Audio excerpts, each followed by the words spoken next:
So if you have to create wealth from scratch in India, what are certain things that people should be thinking about? If you have to generate absurd wealth, generational wealth, right, it's not going to come from a salaried job. Don't be a VC if you enjoy the limelight. Don't be a VC if you want to be celebrated for your success.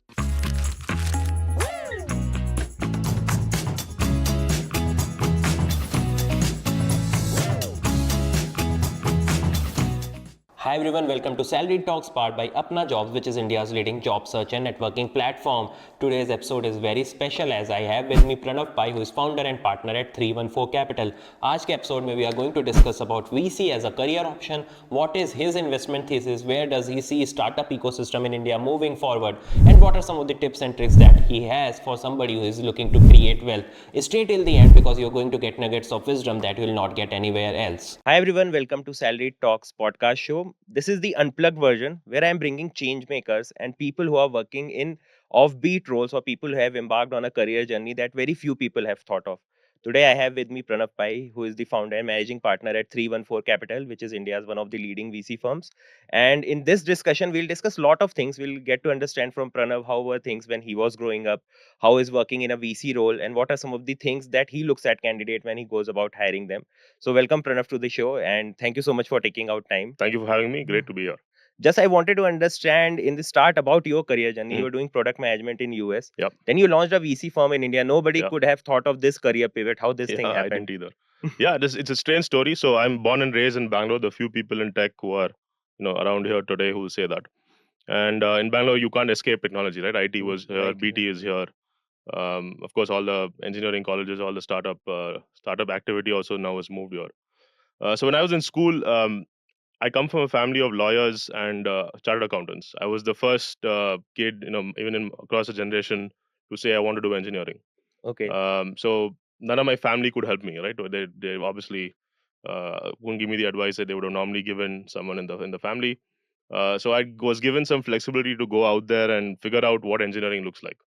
I think my mother especially helped me make a couple of decisions that I think looking back 15 years later, I think were very good decisions. The first decision she helped me make is not write the IIT exam.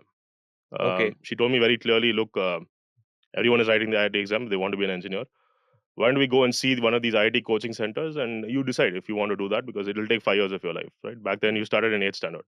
Like FitG and all those. Fiji, we have base and need all these things, base and AS and all that. So and by the way, you have to write an exam to get into the place that will teach you how to write an exam. So it is recursively irritating in my Right. mother's language. So she said, okay, let's go see it, right? You should know what you're getting into.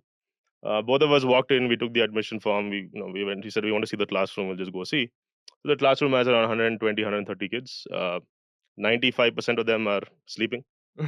Maybe 7 or 8 kids in the front 2 rows are paying attention, and the professor is teaching the blackboard. He's not even looking back. He's just writing whatever he has to, talking whatever he has to. My mother and I looked at each other and said, "Look, this is not going to work, right?" Right. So I think a good decision to allow me to focus on just being a good student. I wrote a lot. I debated when I was in school. I swam. I played sports, and I think that helped me understand not to follow a mainstream kind of logic. Did very Okay. well in school. Did very well in 12th, 10th, and 12th. Got into one of the better colleges in Bangalore. And the interesting second decision she helped me make when I was passing out of 12th, I'd got a scholarship to a US university. Okay. I'd won a business plan competition, something that gave me a scholarship there. So actually gone after 12th in the summer break, 11th summer break. I'd gone to see a couple of colleges. I went to Harvard, got to see what university life in the US looks like. It's confusing as a 16, 17-year-old to decide will you leave your parents this young, right? Hmm. Will you leave home this young?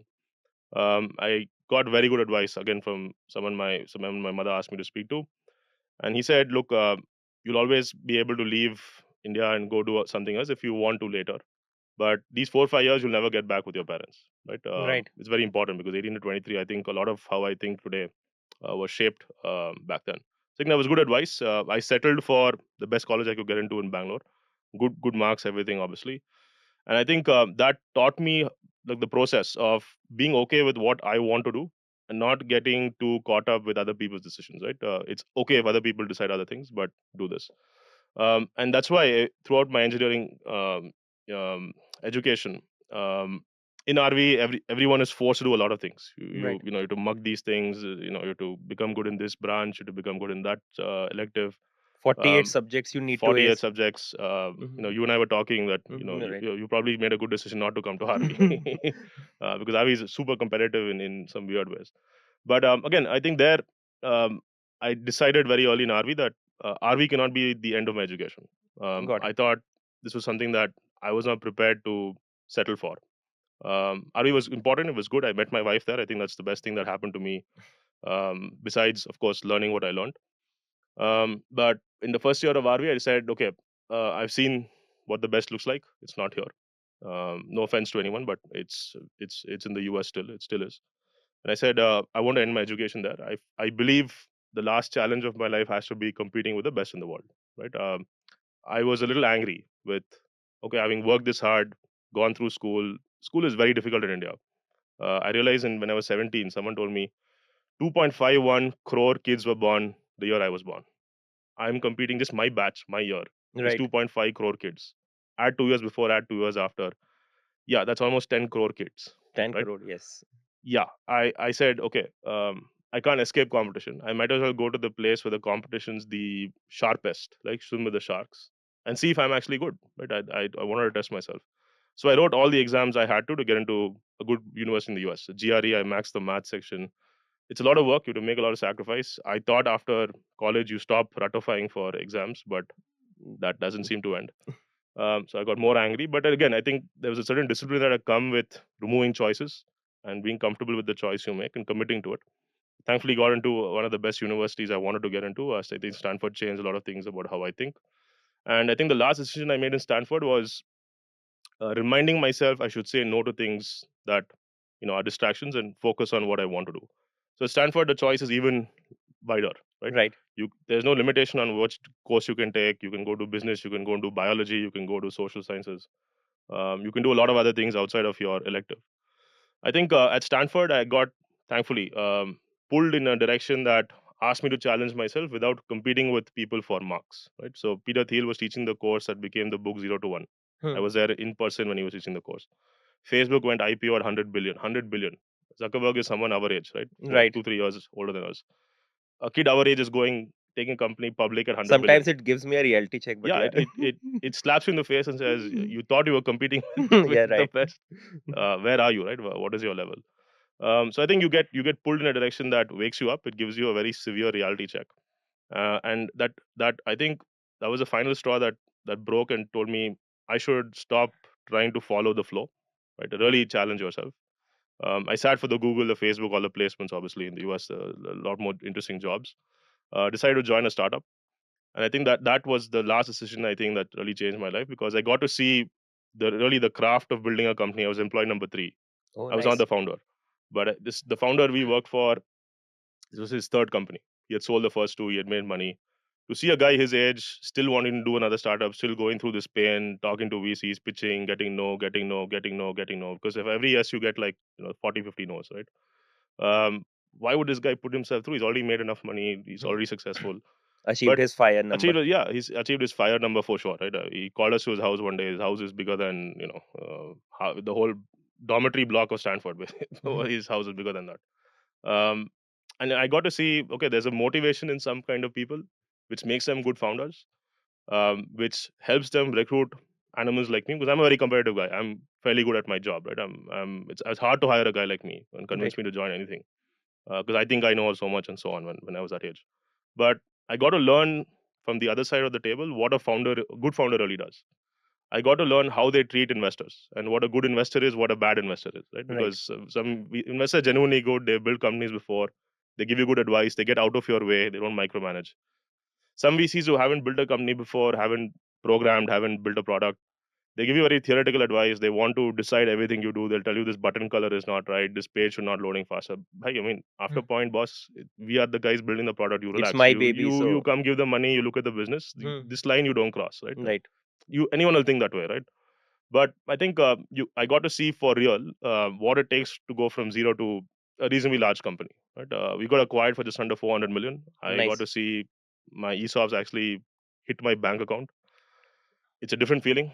I didn't make as much as a founder or the VCs. Obviously, that's a different feeling. Right. After the money comes, you say, "I wish, I wish, I wish, I wish I'd taken more. I wish I'd worked for longer."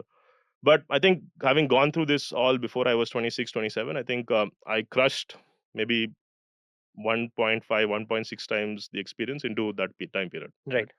And I think it wouldn't have happened if my mother hadn't taught me to say no quite rigorously and be comfortable with that. So when I came back again, and the decision was always to come back, I didn't want to stay in the US for many reasons. Was there a year period that you put yourself that maybe 3 years, 5 years, I'll be coming back? I said by 29 I want to come back. I came back at 27 because the company worked faster. Right. We had hit our revenue milestones, our funding milestones, the product milestones. I think I a lot of Indians put this time period, but they never come They back. never There's come back. A lot of my best friends are still in the US. right. Right? They kept telling themselves they'd come back, but one of them has had his first kid. They have to get married. They're getting to 35, 36 now. So I think putting a very clear limit, saying I will not negotiate with this limit, and only maybe earlier. Thankfully, the company worked faster, and so I was able to come back earlier, saying, okay, my work is more or less done.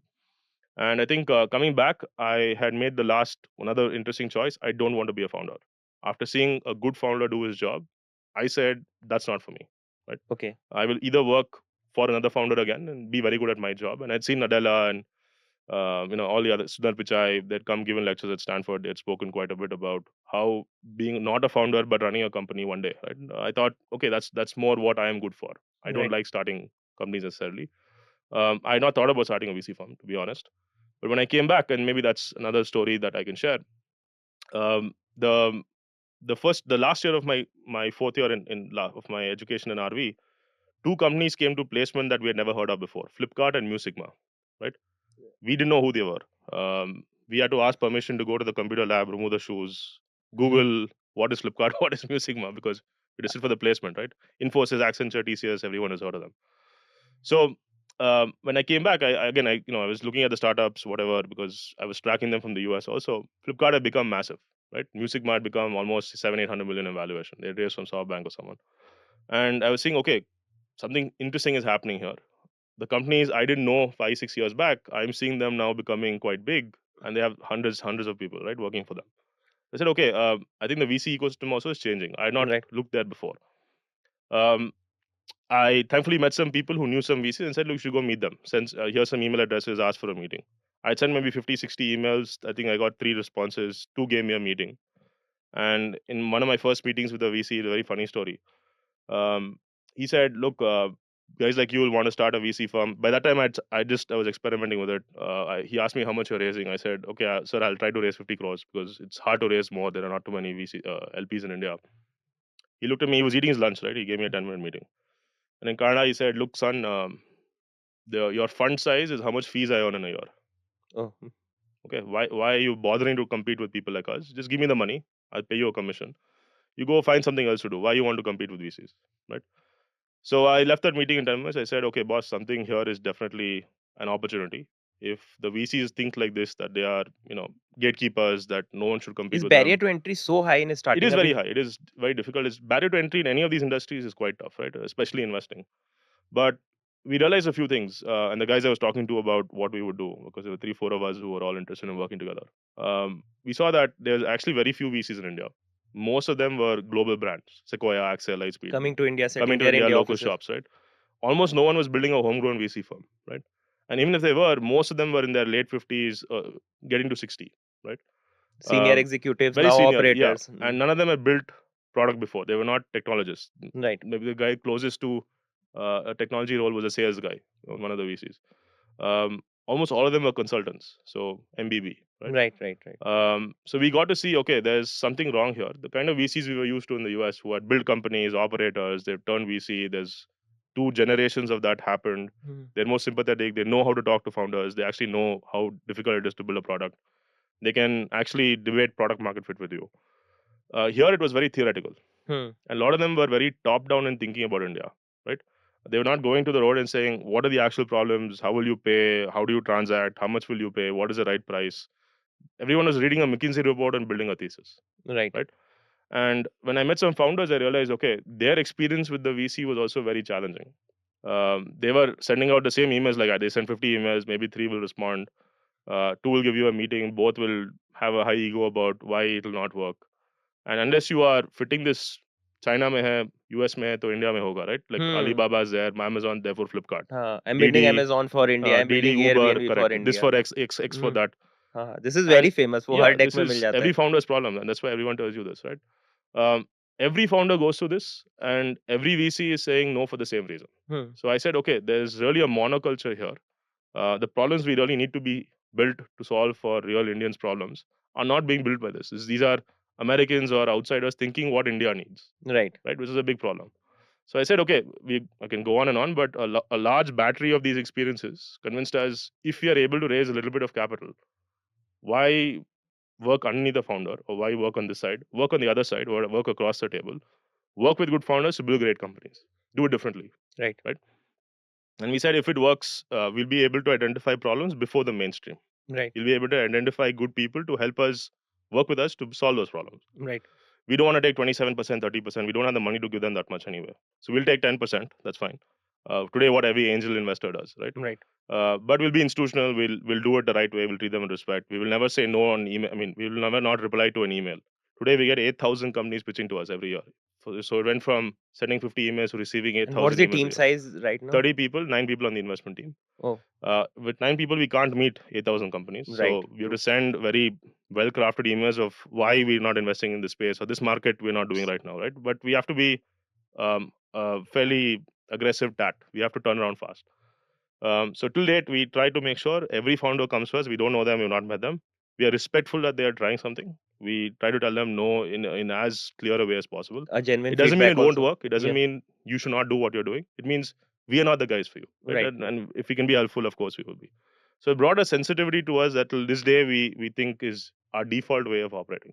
Right? So I can keep going on, but you can see it's not like I want to be a VC and then I'm spending 10 years MBA, MBB. I'm Hmm. not, that's not how my path was. It was more about I want to come back here and I think we have to build our own solutions. Right. I believe we need to solve our own problems.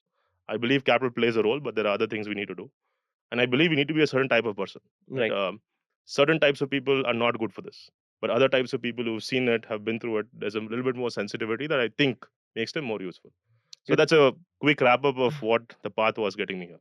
Do you think in popular culture what they show VC is it true like likes of Silicon Valley or maybe pictures VC is somebody who's very shrewd, very blunt, and if you get a yes from them, then your rags to riches story is out there. आपके इतने पैसे बन जाएंगे कि life sorted है. Just VC needs to come on board. Yeah. I mean, I'm not surprised why that stereotype has become so mainstream. Mhm. But let's take Shark Tank, right? All of them are founders. Right. Right. Now some of them are very harsh. I would say for TV, okay, you have to be a little bit dramatic, but For it to go viral, for it, right? huh? So you have to be a little bit adversarial, right? You have to challenge a little bit. Some of them are very nice, Hmm. like they're a little too nice, right? And you can also tell, okay, this guy is being a little bit too nice just for Hmm. the sake of TV. So they exaggerate a part of their character to the extreme, Right. right? Some of them will want to fund everything, but will say no very nicely. But actually, they're a little bit telling you you're not doing a good job, right? They're a little Right. bit like negging you. So if you just look at them as a sample of not VCs, but people who have dealt with VCs enough Right. Right. to know how VCs actually treat people, right? Then you can see in them a mirror reflection of what a VC has done to them. All of them have raised VC capital. Some of them are unicorns. Right. Um, I can guarantee for all of them, they had bad experiences with VCs. They were not happy how no came. They were not happy that someone kept on talking to them for 3 months and then said no. They wasted 3 months of their time. Every founder has been through this. Right. We've been through this also because we raise capital and our LPs also do that. So the whole capital chain, it's not like VCs are bad guys or good guys. The whole capital chain is hard raising money for anyone, right? However Plus, hard. if you're taking anybody else money, Yeah, then it it's will be always tough. true, right? And not everyone is sensitive to the fact that you're going through 50 times the same experience. No, 50 times or Hmm. 100 times, right? It's exhausting. I've heard a no for the VC capital that we raised. I probably heard 1,000 no's, right? We've heard 40 yeses. And how is your Um, motivation then always I'll up? come to that, Hmm. but the point is, I think you can't stereotype just the VC in the whole chain of capital and say she's the bad person or Hmm. he's a good guy, right? Right. Both Right. is not true. And I think founders who make it, right? If you see Shark Tank US, there are some of them who are actually building companies. They'll be quiet for most of it, and then they'll ask you two questions about the business and quickly yes, no, Hmm. right? Hmm. I think the people who have been through the pain and who really have felt it, right? They know not to pass it on. Right. So good VCs that I worked with, the best VCs I worked with, are people who have actually built companies. or people who raised money for the VC fund, right? Because they go through no. Or if Right. you build company, you've definitely gone through no's. I think those are the best people, and I've been through too many no's. I want to bury that pain behind me, but I can't. Mhm. But I think going through that makes you more sensitive. It helps you treat people with respect. I think whether you invest or not, people should not leave the room feeling this was a waste of time or this guy doesn't know what he's saying. Or Right? I maybe learned something. demoralized people I like that. learned something. Yeah, Right? right. Even if he said no, Mhm. yeah, I should probably be careful about the point he made. Right? So we hold ourselves accountable to that very clearly, and I think that makes for a better experience for everyone. So definitely, it's not easy. Definitely, I think rags to riches story. I think that is a very it's a very highly aspirational trope. Right. Um, I don't think raising a seed round guarantees you any kind of outcome. Right. I think the number of failures in seed globally. I think around the data says that 70 to 80% of seed rounds don't make it to big scale. That should tell you doesn't matter if you're smart, not smart, timing. There are so many things you don't control, Right. right? And I think even VCs know for sure that um, even if you got a very large seed and then a Series A immediately, if the market turns like it did after 2021, Right. actually too much capital coming in is a bad thing. The Right. expectations are higher. So, and if you did okay, Hmm. you're not going to get a follow-on round, Right. right? So at no point of the journey is a funding round a guaranteed outcome Right. or an indicator of a guaranteed outcome. It just gives you more time to show that the expectation is now here. You better meet it or else, right? Or yeah. So it's very cutthroat, I would say. Perform or perish. Perform or perish, and I don't think this is for everyone. That's why, and that's why not all companies should be VC backed. I don't think definitely angel investors should be doing just everything under the sun. I think founders should also be careful why I'm raising venture capital, which now people are very open about talking about.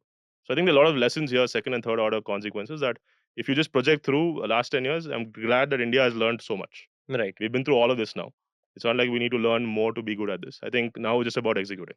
So So it's a good VC place is to be. just giving you a reality check of the situation. It's not that they are either too blunt or too demanding. It's just Yeah. a reality check. Yeah, and VCs are also people, right? There are good VCs that are not so Hmm. pleasant VCs. Right. We've dealt with all of them. Just like there are good founders, there are not so good founders. There are founders doing it for the wrong motivations.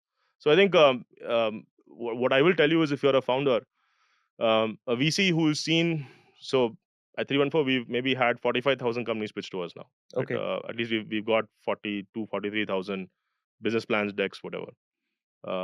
We've said no to a lot of them. We've said no to most of them. We've invested maybe 85, 90 of them. Now, even in the ones we've invested, some of them we've been wrong, Right. right? Either the people were a disappointment, or the market was not what we Ready thought it for it. was, Yeah. or timing was horrible, or they didn't hit product market fit. So you can identify the cause for failure, but in all of those failures, we've asked ourselves, was there something we should have looked at when we funded them? Turns out we looked at everything we could. This you Right. could not have predicted, right? There's no way to insulate against this. Right. And the contra is also true. If you look at our successes, we have 4 unicorns. We finished our first IPO. We have at least 6 companies becoming unicorns.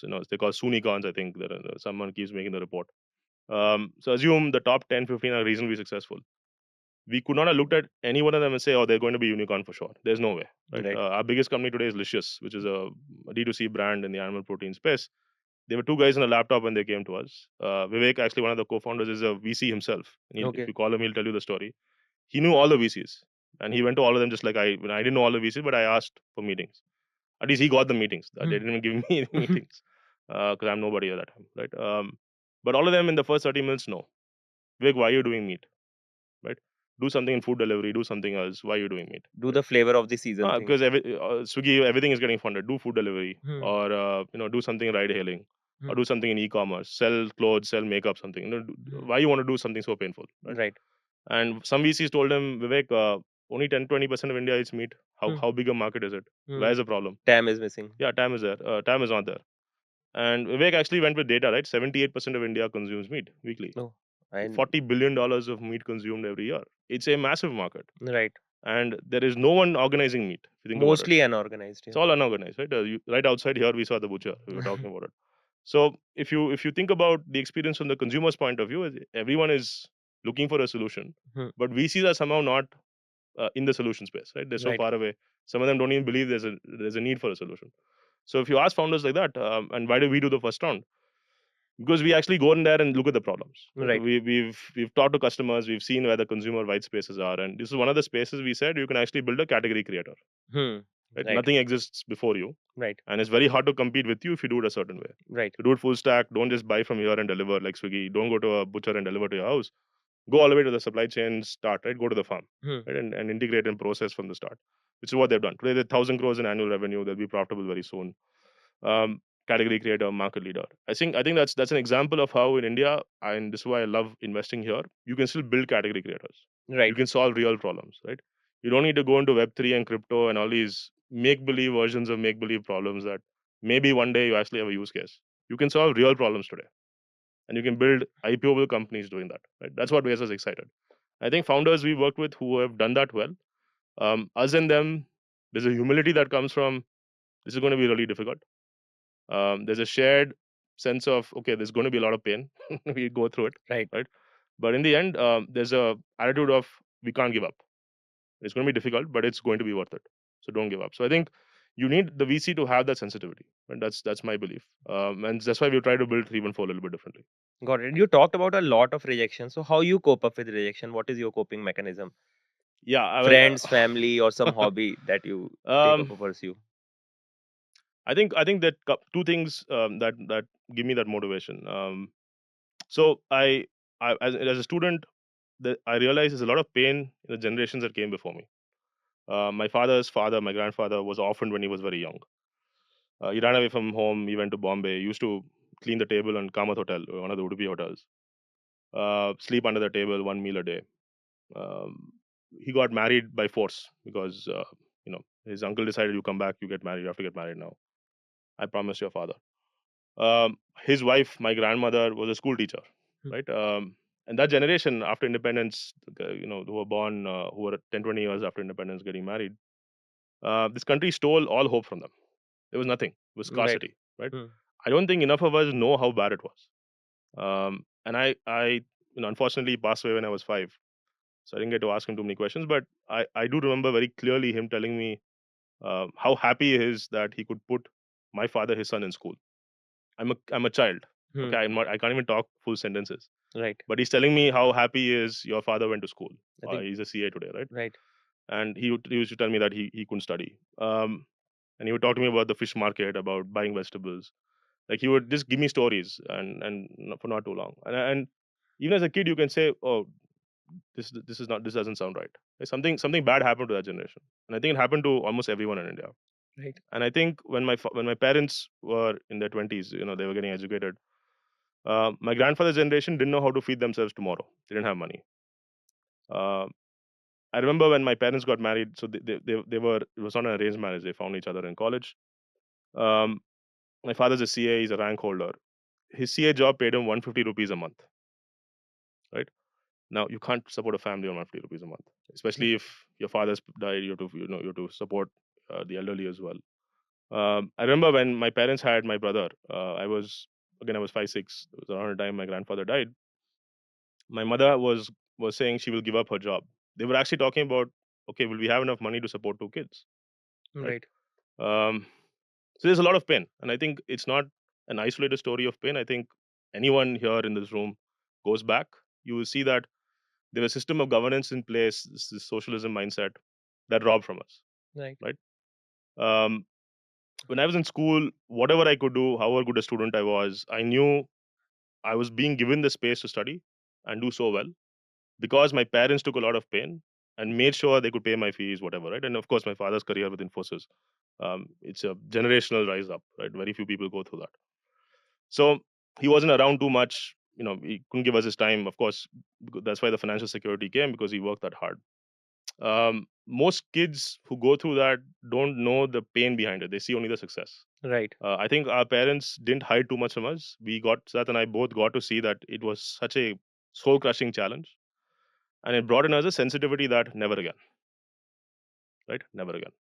Right. If I'm ever in a situation where I have to go tell my parents, I don't know how to feed you next month, no. I've thought through what that pain does to me. No, never again. So everything I've done since school, the motivation comes from acknowledging the sacrifice 2 generations have made before me. My father wanted to be a physicist. He wanted to go to ISC and study physics. There's no way they could afford that, right? Right. They barely could afford a CA. So when it came to me making a decision engineering, right, I had to check myself. Will I be a very good engineer and be successful? Right? Do I know what that looks like? Right. Right? I didn't know about what a founder is, what a startup is, what venture funding is. In school, there was nothing. But it got me to start asking questions of the future so that I can prepare today. Right?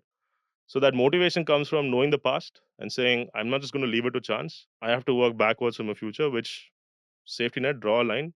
Below this, never again. Right? Mhm.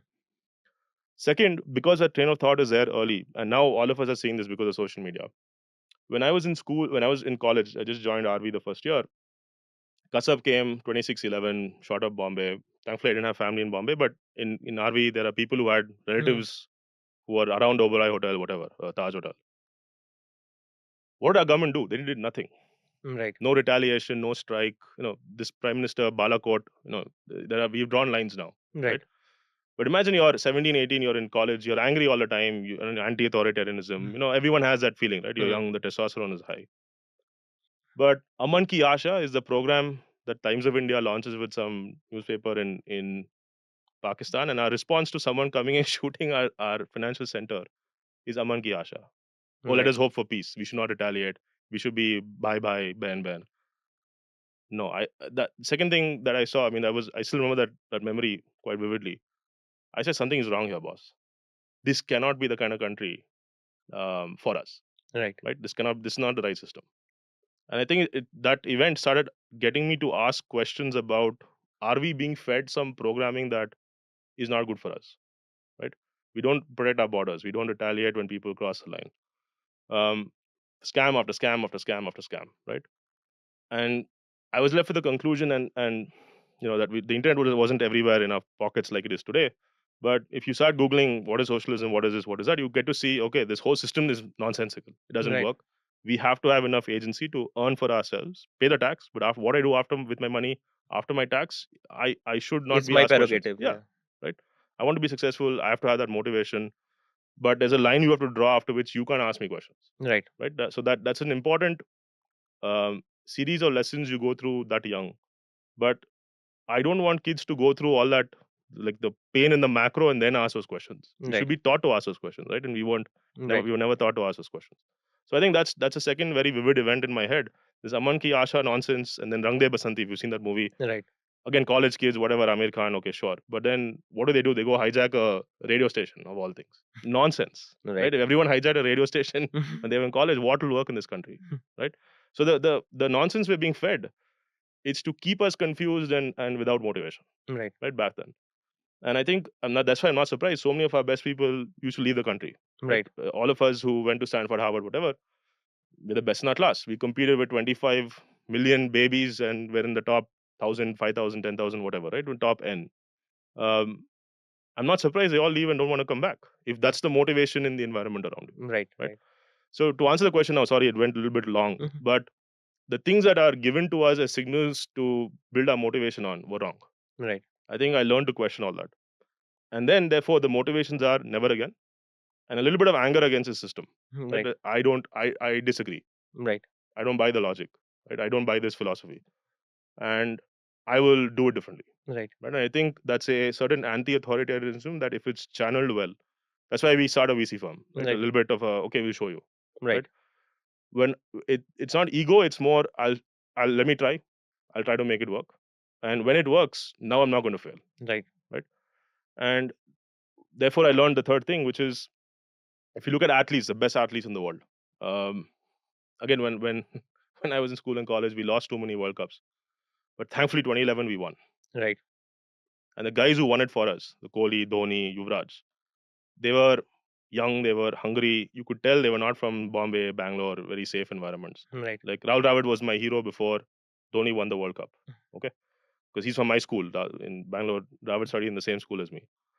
Um, Dravid was a wall, a rock, right? Consistency always. Yeah. Like reliable, Right. but it's incomplete. You Right. need a Dhoni to come and Hmm. say, forget it, I'll helicopter shot, right? Right. And take that extra run, push sled the batsman from the back. Why should only Australians sledge Hmm. us, right? Why aren't we sledging them back? We know how to Right. speak English, Right. right? Screw the accent. We'll make fun of them, Hmm. right? He's a guy who changed that attitude. And a Hmm. lot of us in that generation saw that and said, correct. About time someone did this. Right. Right? We're too good. We're too nice guys. All the Right. time we're nice guys. Nice guys don't win. Mhm. In sport, doesn't matter to be nice.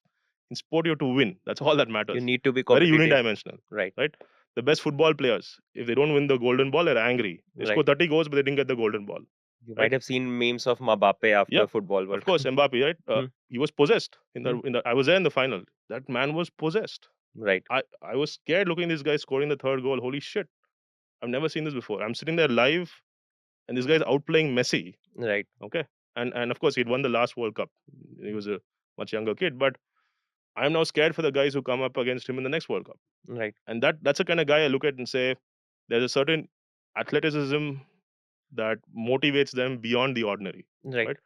And so for when I look back at my career and for a lot of us in 314, we think like intellectual athletes. And there are a lot of subtle clues under that statement. Maybe the most important thing is we can't do this forever. Right.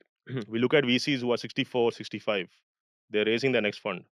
They'll be 75 and they have to exit the fund they're raising. Right. Boss at 75, look at Biden, he's 80. Hmm. You'll start struggling to even say coherent sentences. Right. Right?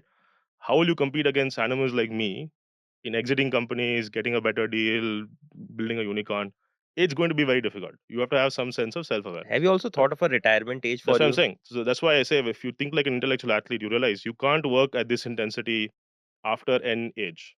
Like in cricket, after 35, Just like 36, correct you. F1 drivers 32, Hmm. right? Golfers 39, 40, swimmers 26, 27, right? Right. The more intense a sport, the more brutal the end period, Right. right? Right. And early stage, I think, is amongst the hardest things to do. Right. It really crushes you every day. It's so risky, right? Founders will escape the early stage. They go growth stage, mid stage, IPO. Hmm. We are stuck doing early stage deals for the rest of Right. our life. That's what we do. We're early stage investors, right? Right. Even if our best companies graduate, we are stuck here building the next, trying to build the next company, right? Which is soul crushing every day. So I think if you think like an intellectual athlete, we realize this cannot last forever. We Right. cannot work like this. And so at least Siddharth and I, when we started 314, we said after this age we can't do it. So it built an urgency in us to say we have to add new partners. We have to grow leaders from within. We have to talk to our investors, not like we're building something for 80 years, right? But 25 years, boss, will do damn good. After this, even we can't do it. Is 50 the age number that you have put for It's yourself? lower. It's lower now because you see more gray hair. Even I The color my beard, so Yeah, fine. I don't color it yet, but I shave it off because there's too much gray hair, man. Right. I don't like seeing that much gray. I'm not even 35. But yeah, it brings a certain sense of reality. It's brutal, but it gives you a sense of self-awareness that says it'll last only for this long. Do your best. And there's an anger that comes in reaction to that, Right. right? Why should it last only this long? How is that fair? Right. But that's reality. You can't negotiate with reality. Right. Reality will always win. So it brings a sense of, I would say, collectedness, resignation to the fact that reality works this way, and therefore your life becomes a little bit more disciplined. You learn not to get agitated by other people's success. Right. You learn not to get bullied by some bad people and their failures. And you learn to really, when you have something good, make the most of it. Right. And I think those are skills you can deploy in any job. Right. But I think all that in venture makes us a little bit better at the job. Yeah, I read about this concept called time billionaire. If today Yeah. somebody will give you option to swap your life with a Warren Buffett, Yeah. you would not do it No because way in you hell. hardly have 3-4 years left, No way. even though if you get that money. No way. So I you agree. have time at your hand. It's up to you how to use it. I agree. So how it's easy for you to comprehend the other person who is pitching to you, because I think with so many pitches now you would be easily able to identify that this person is in for money or this person is here to solve a problem. They have very high intent.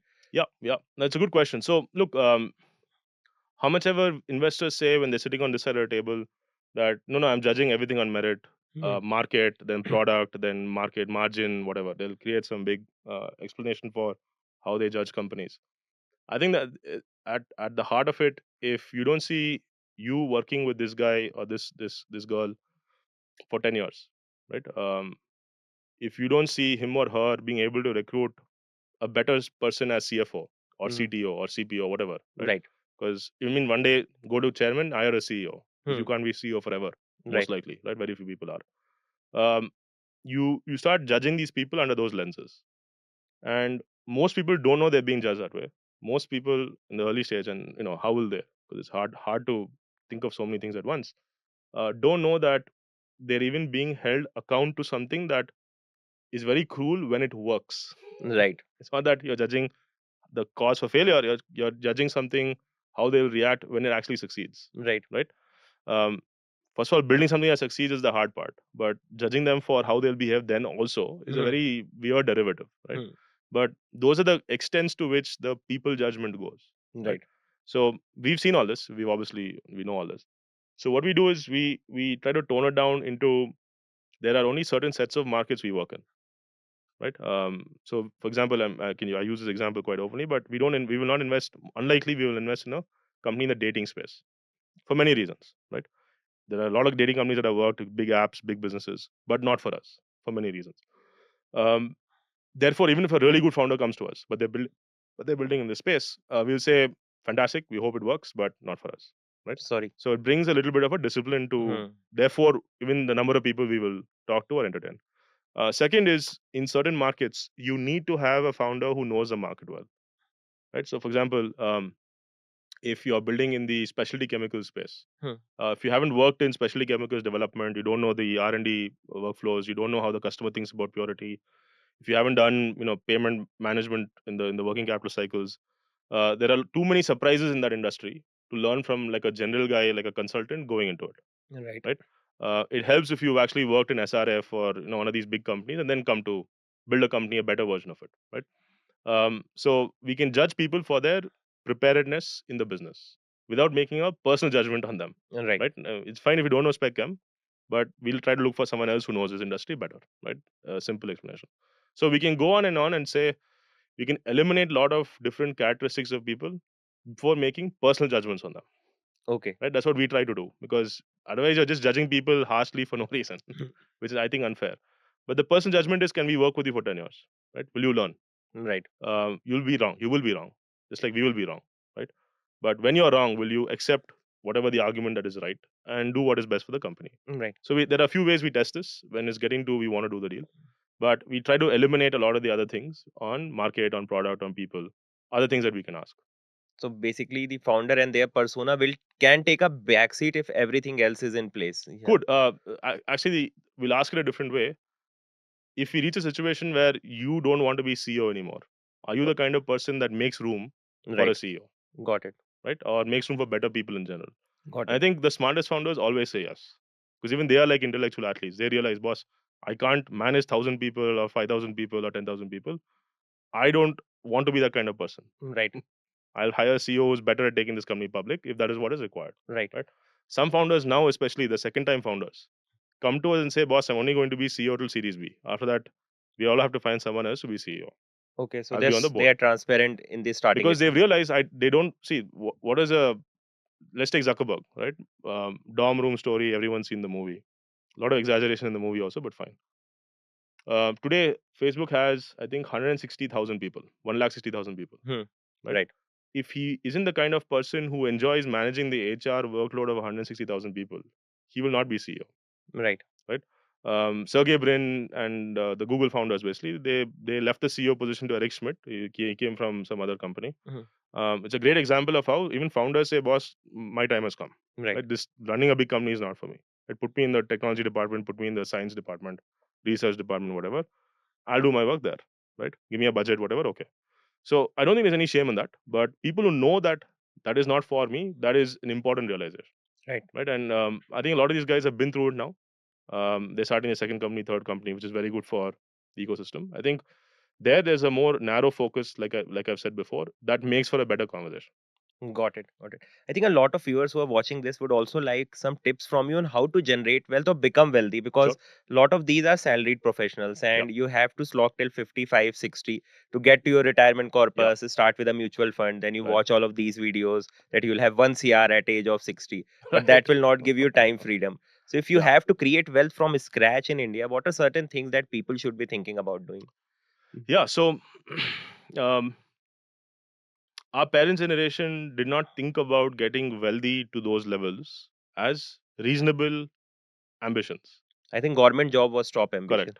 Right. And my father was weird because he did CA and then decided to join an IT company.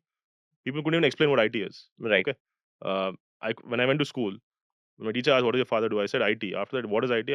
Madam, I don't know. Hmm. Okay. Right. So today, if you have to generate absurd wealth, generational wealth, right, it's not going to come from a salaried job. Right. So the first question you have to ask, if say you're 25 and you just in the middle of your first job, you're thinking about your career now, right? Um, you have to ask yourself really hard, how much money do I actually want to make?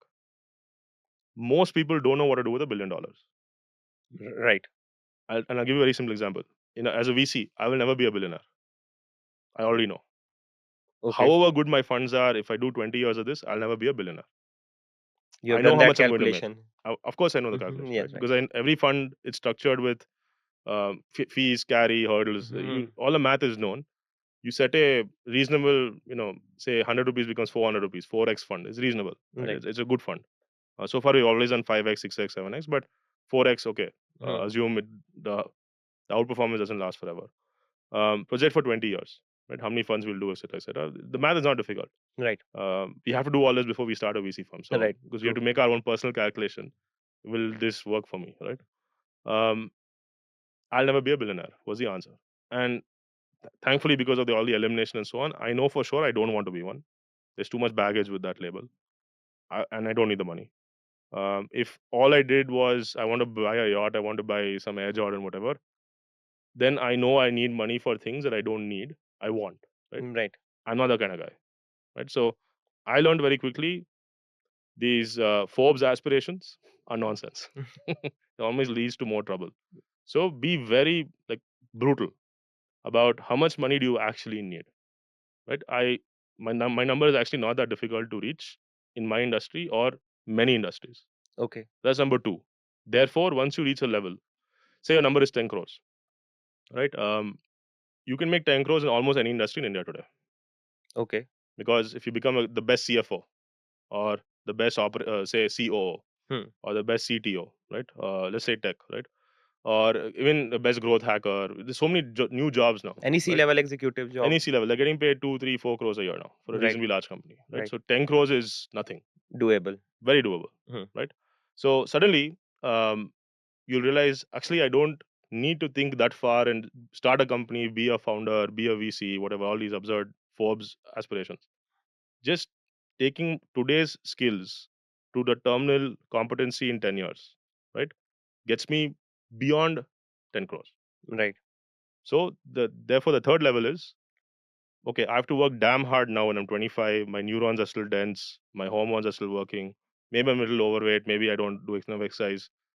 I have to also make myself the kind of person who's the most disciplined athlete to be that level in 10 years. Right. By the time I'm 35, I'm CTO material. Because guess what's happening in India? Now people in their 40s are taking companies IPO. Right. In 10 years, people in their 30s will be taking companies IPO. Inevitable. In 20 years, we'll see a Zuckerberg type fellow coming in 20s, late 20s, early 30s IPO. I think Zepto guys. Maybe, 22. Yeah. yes. I hope they'll change that, right? Mhm. Smart guys. So we can see now the like let's say the macro mindset of what is an acceptable IPO also, what is an acceptable age for a certain position, title, whatever. All of it is being crushed, Right. right? Which is very good. It's being compressed. So you have to start working not on today's logic, but in 10 years, what is going to be, Right. and build yourself to be that kind of person, right? So if you don't want to be a founder, like I didn't want to be a founder, I would have probably said when I'm 25, okay, I'm was VC now say that was not an option. I want to be the best product guy in India, right? So I actually had that in my head. So I studied all the apps. ClearTrip was maybe the best designed app when I was that age, right? The product guy, the CTO, I stalked all of them. I saw what they did, and I started training myself. And thankfully, YouTube, the best people are coming on YouTube, starting to make videos, right? Right. So I didn't need to go and enroll in some ISB or whatever. I could just go to YouTube. Today, everyone can go to YouTube. Right. Right? This is on YouTube. So I think now you'll see there are more tools. The fourth thing is more tools around you that you don't need to spend money to become that good, Hmm. and you can do this outside the job, Right. right? So very importantly, carve out a certain number of hours, and you'll realize it's exactly what an athlete does. A fixed number of hours a day. You train. Practicing. You train. You take care of yourself. You train, Hmm. right? Just like that, you train in the morning, do your job, earn the money, spend some time with family, train in the evening, right? In 10 years, nothing can stop you. Got No it. one is doing this today. Yeah, I saw a news interview of Benny Bansal. He told Yep. that initial first 10 million covered everything that I wanted to Correct. do in life. Maybe I had a great bungalow, Sure. maybe a yacht, and every a fancy car. But after 10 million, everything was normal for me. Yeah. So, If so, I know Benny reasonably. If you ask him, if you probe beyond that answer, he'll say, "I don't need a fancy car. That right, house I bought, I don't need to live in it." He's right, not living in it, by the way. right, The house he bought in Koramala. So you'll reach, you already, if you're honest with yourself, you don't need 10 million. That's 80 crores. It's a right, lot of money. right, Okay. I'm not saying today if I give this guy 80 crores, he will not take it. Of course he'll take it. Anyone will take it. Right. right, But you don't need that much. right, So be very brutal about the need. If you get in this line of thinking, right, you will realize for sure. Everyone I've spoken to has realized this is not where I'm going to end. right. I will hit the 10 crore mark by the time before I'm 40. Hmm. Right. If you're 25 now. Therefore, let me start figuring out what I will do with the extra money. And Right, this is where things get really interesting. Okay, I will give scholarships to kids who struggled like I did. right. Okay, which is what we are doing now in our family. Um, I will restore some temple of mine, my family's temple. I will restore some house in my grandfather's name. Right. Maslow hierarchy of needs comes into play. Suddenly rectifying the pain of the past. Right, Okay, preventing other people from going through that pain. right, Right. Some people want to donate to a political party, save the constituency, train some IAS students, right, certain way. You start seeing that they want to give the money away right. more True. than buying a yacht and a house and another yacht, another. Who cares? You don't need that shit, right? Right, So that's what I'm trying to say. After a point, when you reach that kind of thinking, right, the weight of money goes away, right, and suddenly, if you're really an intellectual athlete, you will treat money like a means to an end. right, Money is not the end. Money is the means to an end, right, and it makes you respect money less. And I'm telling you, you need to respect. Today, we have too much respect for money. Like it is the aspiration. right, But if you move money down, it's a step towards your real aspiration, right? right, Then you respect it less, and right, suddenly it's not as intimidating as it is today, right, right? And I think that mental shift is what in the US they do very well. Like the money is not. I know in the movies everything is money, money, money, but money is a means to something else, a better life, independence, American dream, whatever, right? After point, sure, but losing respect for money is the important thing. I think that gives you a little bit more articulation to deal with money as a utility, as a tool, not as you don't have too much respect for your car. Okay, you like your car, you'll clean it, whatever, you're proud of it. But after a right, point, in 5 years, you'll replace it, right? right. That's how you should treat money. Like it's not okay. It's a nice thing to have, yeah, sure, and of course you need it, certain things. After a point, don't make it the object of your life.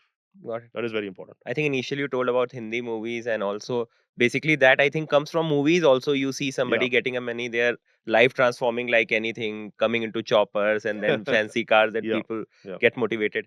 Talking about your growing up years, you were surrounded by highly intellectual folks who mm, basically drove IT revolution in yeah, India. true. So, was it a pressure situation for you, or how was it like? Was it a learning experience seeing so many moving pieces of puzzle?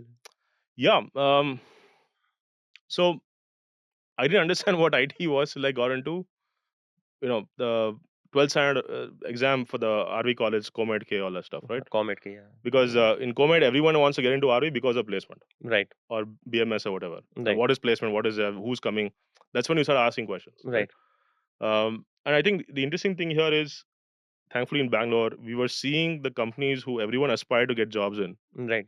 actually being built in this city, Yes. right? And thankfully, I was in proximity to one of those companies. Um, when I saw Mr. Murthy, Mr. Nilikani, Mr. Gopal Krishnan, etc., all of them, the founders of Infosys, we'd go meet them once a quarter because they had some event that they would call on the board and so on. If you've been to the campus, fantastic campus, one of the Yes. best campuses in the world.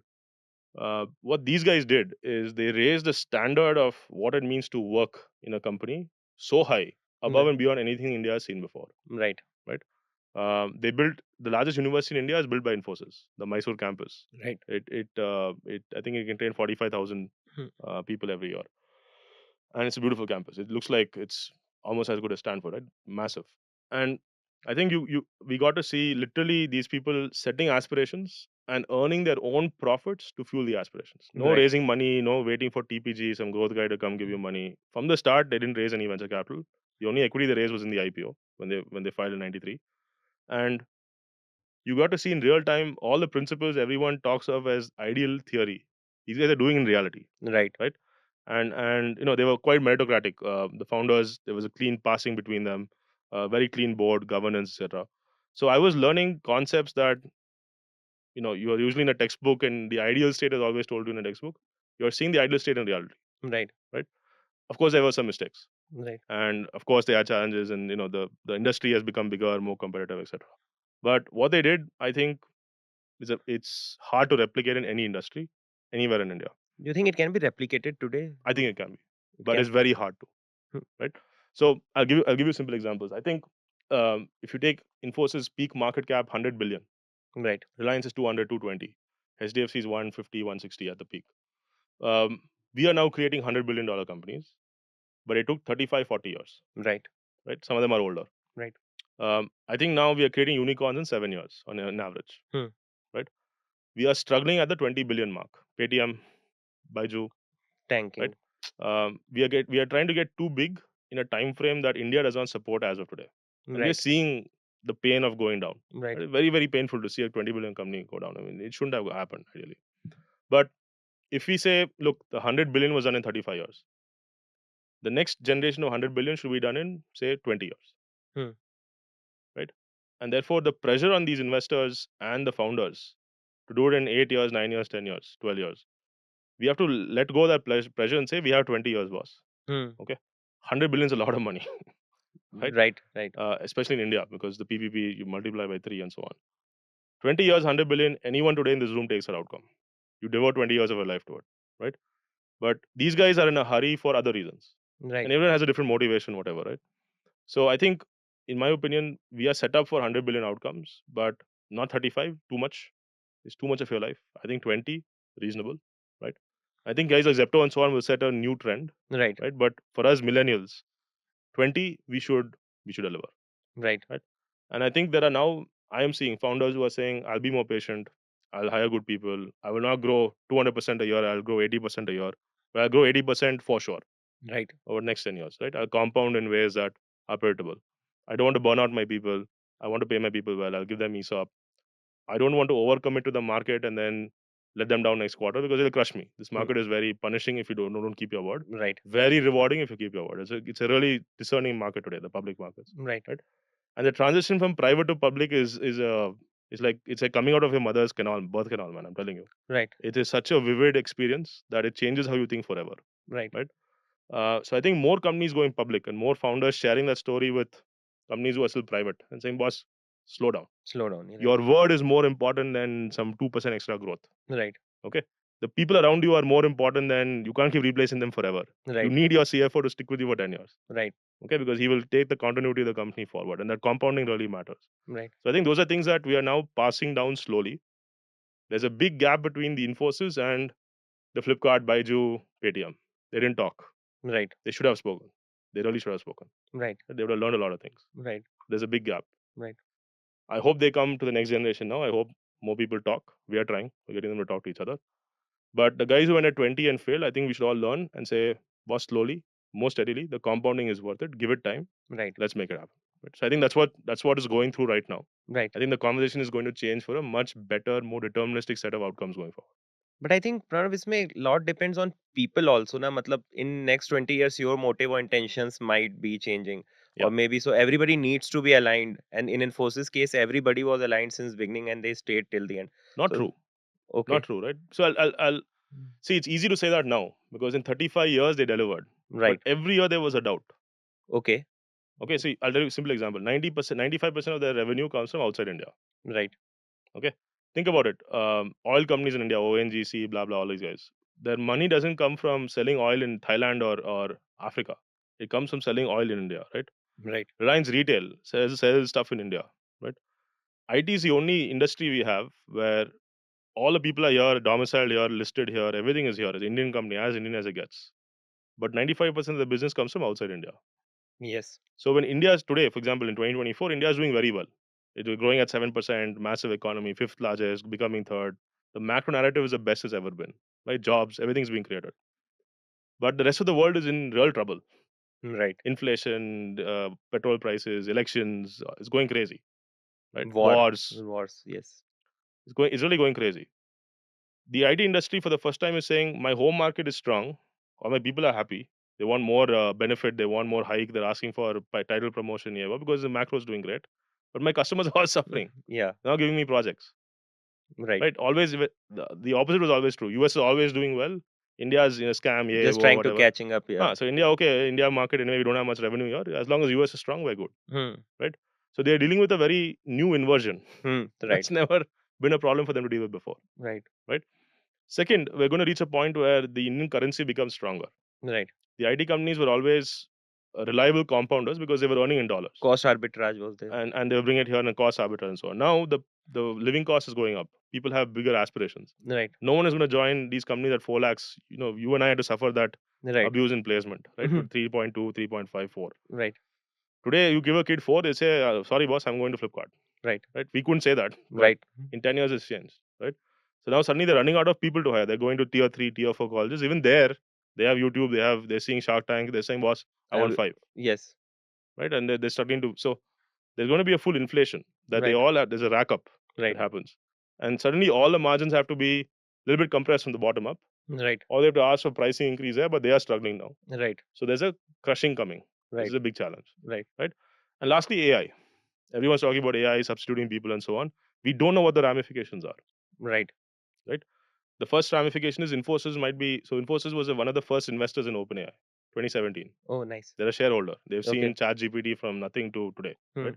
It's not a surprise. So much business is coming to them in the US saying, help us use OpenAI inside our company, Right. inside the bank, inside the airline, inside logistics companies, etc., etc. But after a point, do you need 350,000 people inside Infosys? Can't AI do a lot of this? Right. Right? They're figuring it out right now. So we think the Infosys story is done. It's in many ways dealing with new challenges. 100 billion, it should be 500 billion. Right. Why not? In the US, there are dozens of companies going past 500 billion. Big tech sitting Big there. tech, I mean, Tesla is worth 500. Come on, Right. a car company of 500 billion, then an IT company has to be Right. have that aspiration, right? Right. So I think in many ways the story is going to become story 3.0. Hmm. Right? They had the founders for 1.0, 2.0. 3.0 is not the founders. Right. New challenge. I Right? think a lot of markets like EMEA and all can be new avenues Of of course, growth. because they Right. don't have local people. Right. They haven't trained as many engineers. Right. For sure, they have to get off oil and they have to build new cities, banks. They have to build everything again. Right? Right. And they want to be global centers, tourism, etc. Right. Right. Right. They have to build new airports, new payment systems. All of that is not going to be product companies alone. It's going to be integrators, Right. right? IT companies. So I think there's still a lot to build. I think the whole AI wave will be built by IT companies who are helping everyone transition. The cloud is also still only halfway through. We have to move so much to the cloud. Right. All of Indian banks are still on private, Hmm. private on-prem. They Right. have to all move to the cloud, right? The government has to move to the cloud. There's a massive database, set of Opportunity data. there. Right. So a lot of things should build. I think where is the next Infosys? Also, is a good question. Why am I not funding the next Infosys? Right? Infosys didn't raise any VC, didn't give us an opportunity to invest. My whole industry didn't invest in Infosys. Right. 100 billion today. How can we let go of the next company? Right. That is the next Infosys, right? Different avatar. So I think we have to all think about this and say it's just getting started still. And that's a good opportunity for all of us. To be Got honest. it. Are you thinking of taking 3-1 capital to global scale? No. We think at least next 10 years, um, there's enough to build in India. There's enough to IPO in India. Right. There's enough of our companies going global. So we can start them here and they go global, right? Right. We don't have to fund a company in Singapore or a company in Dubai to attack the Dubai market or the Singapore market. We can take an Indian company there. Got It's it. the beauty of working from India, right? Right. It's very hard to take a German company into India. Very difficult. Right. So the German investors who want to tap into the India opportunity invest in Indian startups. Right. But we can take companies to Europe, right? Infosys, all of them already done it before. Right. Right. Right. US for sure. So many SaaS companies go there. Right. So I think the opportunity in India is quite interesting. And that's why we don't have to move. Our invested dollars the companies can take it there. Got it. Right. So that's I- that's at least next 10 years we are reasonably sure. We'll be I think here. other VC firms are bullish on India. That is why they are having their That's offices right. here. That's But right. we That's are right. at center of When everyone action. is moving here, why should we move out? That's Got we it. have to ask ourselves that. And how your life has changed? How was it in 20s compared to 30s? Because I see a lot of wisdom in the way you are talking, the way you are explaining. Were That's a you good same question. in 20s also? So 20s, the good things. I was allowed to have experiences that challenged me quite early. I was allowed to compete with some of the shrewdest, smartest, the sharks of the species. I didn't win all the time. I was humbled with loss, which is very important. And I think I was given the space to ask questions about the next 10 years, like I explained, and make decisions without regret. Right, come back to India, get married at a certain time, leave that job when I did, etc., etc. In my 30s, I think now I'm midway through my 30s almost. I have two kids. I think they change your entire way of thinking. Yeah, even I have a 10-month-old. You told me yes. So the anger that was a motivator of mine in the 20s, the anger is going away. You I'm have actually a little to, scared. they I'm increase your patience level to They like, increase my patience. I can't be angry at them. Obviously, I'll never be angry at them. They're delights, but I can't sustain that anger the way I used to. right, Right? I'm afraid of losing. What replaces the anger? What is the new motivator? Right? It's not greed for me. It's not ego for me. It's not more money. It's not that kind of ambition.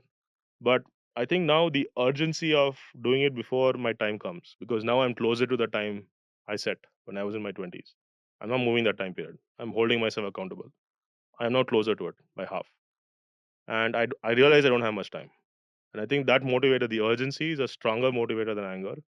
And that is giving me much more discipline with how I do my time, more discipline than my 20s, which I didn't think was possible. right. So, interesting, again, compression and expansion. But I think next 10 years should be very different from my first 10 years. Got it. I think I have two more questions. Please. I'll touch base on the VC way of life. So Yeah. a lot of professional I speak to, even these two sitting here. So I think don't be a VC if you enjoy the limelight. Don't be a VC if you want to be celebrated for your success. And definitely don't be a VC if you think you can keep moving up some chain and progress forward. VC is a 10-year business minimum to make money. Right, Right? Now, why would you be a VC? If you have learned so much in your operating role that you've realized, like a lot of us have, we will not be a founder, but we are good at supporting a certain type of person achieve a certain type of outcome. Number two, if you know how to raise capital, which is right? very difficult. Even founders don't know how to raise capital. Hmm. I'll be very brutal about that. I mean, I respect founders a lot, but I see them messing up on two things: how they recruit people and treat them after they recruit them, and how they deal with capital. I think there's an immaturity on both, right? If you are mature with capital, so we have raised $500 million in 314, right? Nice. We're too young by the Indian standard to have Right. done what we've done. But the half a billion is not overawing us. It is like I said, I'm playing football. The money is the grass. Hmm. I'm not so enamored by how green the grass is. Right. I'm here to score goals, Right. right? That's my job. I'm looking there, I'm not looking down. So if you treat money with like I said, the respect, right? It serves as a stepping stone process. Then you can use it as a tool. Right. But if you're overall in money and the glamour and a 5-star hotel then VC will eat you. It'll consume you. You'll always be a tool of someone else. Right. The guy who uses money as a tool will make you his tool. Right. And I think it leaves a lot of people very bitter and unhappy in the job. Right. That happens a lot, right? So I think those are some of the most subtle things about the job. A lot of other VC will tell you about the thesis and market. And okay, I'll stay out of that. That any blog will tell you. These are Got the hardships of the reality of the business. got it. It brings me to my last question. How do you upskill yourself? Because you interact with so many founders, so you True. have to keep your knowledge updated. And the viewers of this video, what are two or three industries that they should keep a watch out if they are looking out Good for question. jobs in the next 2 3 years? So how do we keep ourselves updated? There are two truths we realized. When a founder comes to pitch a company to you, right, and you're listening to the pitch, the founder's not an idiot. He or she is very smart. They're competent. They're betting their life on this.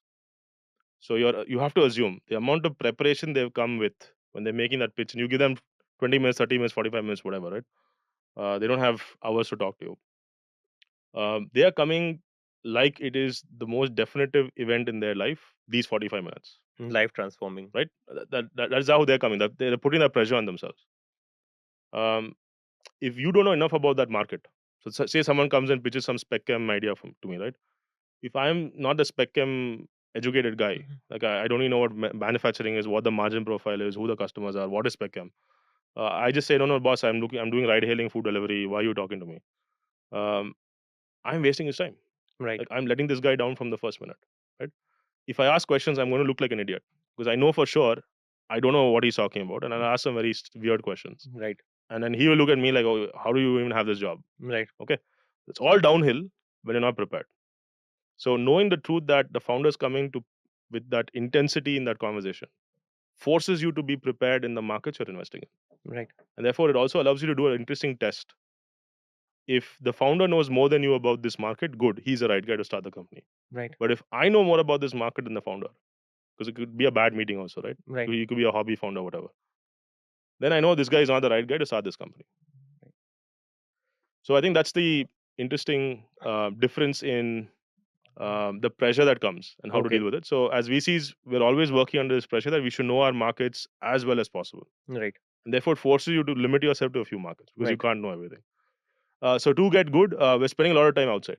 We're meeting the biggest companies in the space. We're trying to get them to talk to us about their roadmaps. We're asking them for the gaps in their supply chain. We're talking to public market investors because one day, if it works, in 10 years, they have to buy a company that I bring them for IPO, right? So I have to know how they think now, and I have to be able to assess how they'll project their thinking 10 years later. So I don't have a company to sell to them today. Right. The company I'm building will come to them 10 years later, right? Right. And I hope to see some continuity in the logic. So we are paranoid about the market, and I think that makes us look at everything. We're not waiting for a McKinsey report. We're not waiting for some blog article from someone. We are going out there and finding the idea before it Before it becomes comes. mainstream, Got right? it. We are building companies before they become mainstream, and so we have to be pressured by ourselves to think before the mainstream. I think that once that pressure comes, where to find the information, how to find it, how to compress it, how to share it, how to ask the right questions to the founder, those all become much easier. That's how Got we're it. preparing. The sectors of the future, I think energy. I think one of my biggest and most recent interesting learnings was that I have to imagine a world where energy is free. Whether it's nuclear fusion, whether it's solar everywhere, whether it's more efficient substitution of fossil fuels by some other baseload technology. I think we have to work backwards from a vision of the future where electricity, energy is free. Right? Got it. Um, that changes so many things around us because all the assumptions on human progress today is with energy as a scarcity. Right? Right. It's limited. So I think material science, core energy solutions, EV. EV is a derivative of that, right? The EV Hmm. assumes electricity is everywhere, and so we don't need petrol anymore. Right. But before that, energy has to become more efficient, Right. True. right? True. So I think there are still some fundamental, very interesting problems to think about, and so I would spend time there if I want to be the founder that starts something transformational.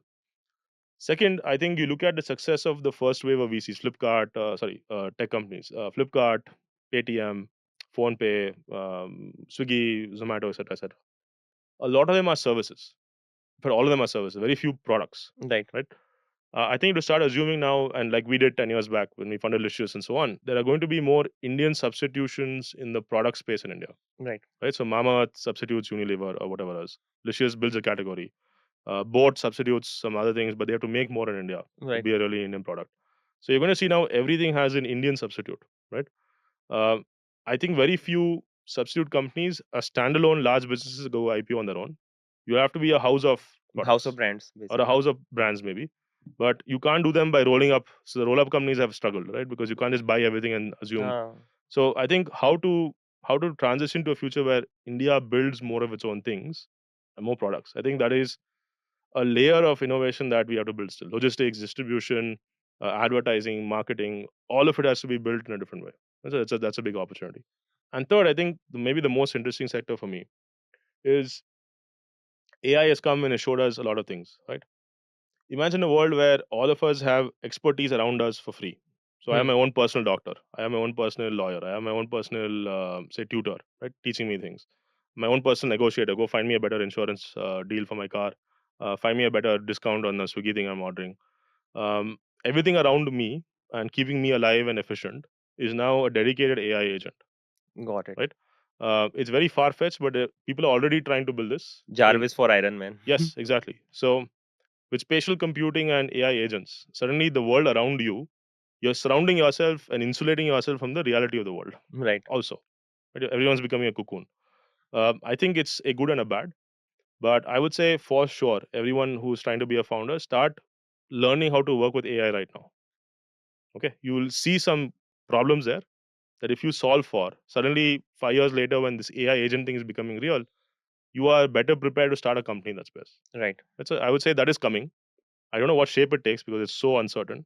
But start training yourself now to see the opportunity first. That's what we are trying to do. Got it.